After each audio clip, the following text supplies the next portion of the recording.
All right, let's talk about the blueprint to becoming a millionaire. Today, we're not just giving tips, we're deconstructing a strategic framework. We're going to cut through all the noise and look at the actual step-by-step mechanics based on financial analysis. So let's dive right in. So what's the big question we're tackling? It's really this. Is there an actual, repeatable blueprint for building serious wealth? We're on the hunt for a structured plan, a logical sequence, not just a bunch of vague advice. Here's the game plan for how we're going to break this all down. We'll start with the most important part, the foundational mindset. Then, we'll get into building your income engine. After that, we'll walk through the business blueprint itself. And finally, we'll look at how to really accelerate your wealth with smart investing. Okay, first up, the foundational mindset. Before you can even think about strategy or tactics, you have to get the psychology right.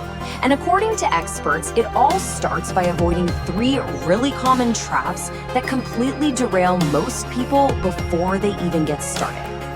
So here are the 3 big ones. First, there's the follow your passion trap. Look, passion is great, but if wealth is the goal, the opportunity has to be profitable. Second, taking financial advice from people who, haven't actually built wealth themselves.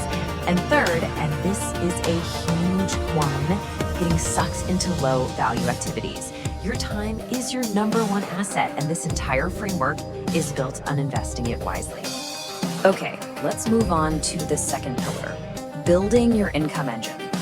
The analysis here is pretty blunt. If you're not a millionaire yet, chances are your income just isn't high enough. Simple as that. This blueprint gives us a choice between 2 very clear paths to fix it. So on one hand, you've got getting a higher paying job. This is probably the best route for people who already have valuable skills or degrees. The big catch? There's almost always a salary cap. On the other hand, you have starting a business. And here's where we find a really interesting structural advantage: tax deductions.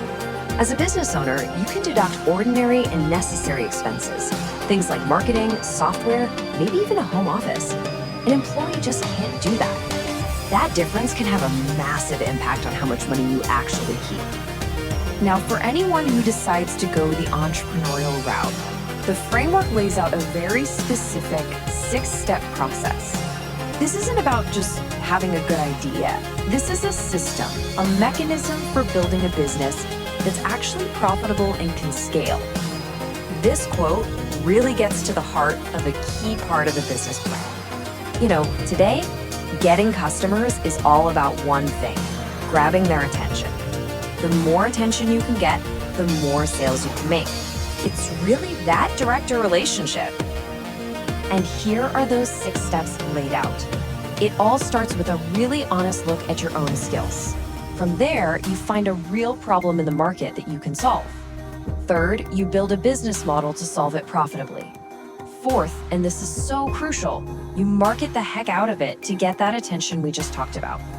Fifth, you optimize your whole process so it runs like a well-oiled machine. And finally, once all that's working, you scale it up. See how each step just builds directly on the one before it? Let's dig into that first step for a second. The framework suggests a pretty cool technique called the 2-list method. You literally make 2 lists. On one side, all your valuable skills. On the other, all the niche topics you know a ton about.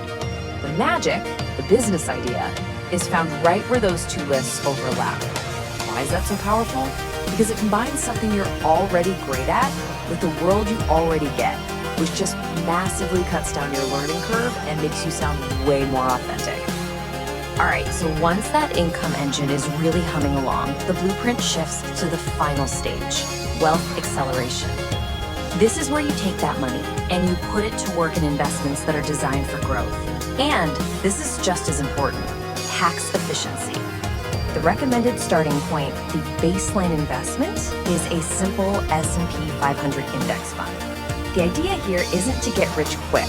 It's all about creating a solid foundation of safe, consistent returns by basically investing in the broad growth of the whole economy. Now, let's talk about tax efficiency, because this is where things get really powerful. Two key tools are highlighted. First, you've got retirement accounts. Think of a traditional 401k where you get to delay paying taxes, or a Roth IRA where your money can grow completely tax-free. Then there's real estate. And here's the really mind-bending insight. Real estate lets you deduct something called depreciation. It's a paper loss that lowers your tax bill even while the property itself is probably going up in value. That is an incredibly powerful combo. And this brings us to a truly unique mechanism in real estate: leverage, or what they call using other people's money. The fact that you can borrow from a bank means you can control, say, a $100,000 asset with only a fraction of that in your own cash. This just magnifies your potential returns in a way that's really hard to do anywhere else. Now, for those who are willing to take on a bit more risk, the framework does point to some higher growth assets. This could mean focusing on a handful of top performing tech stocks, or maybe a small allocation to digital assets like Bitcoin. Unlike a broad index fund, this is a much more concentrated bet on just a few winners. The key here, though, is that this is for a smaller, more speculative slice of your portfolio. So, what's the big picture here? The key takeaway. This is not just a random list of tips. It's a sequence. You have to establish the mindset first, then build the income, then execute the business plan, and only then can you really accelerate your wealth with investing. The analysis is crystal clear. If you try to skip a step, the whole model falls apart. And that brings us to our final question for you. As you look at this 4-part blueprint: mindset, income, business, and investing, which one of these components is your biggest strategic challenge right now? Because honestly, identifying that bottleneck, that's the first real step to making progress.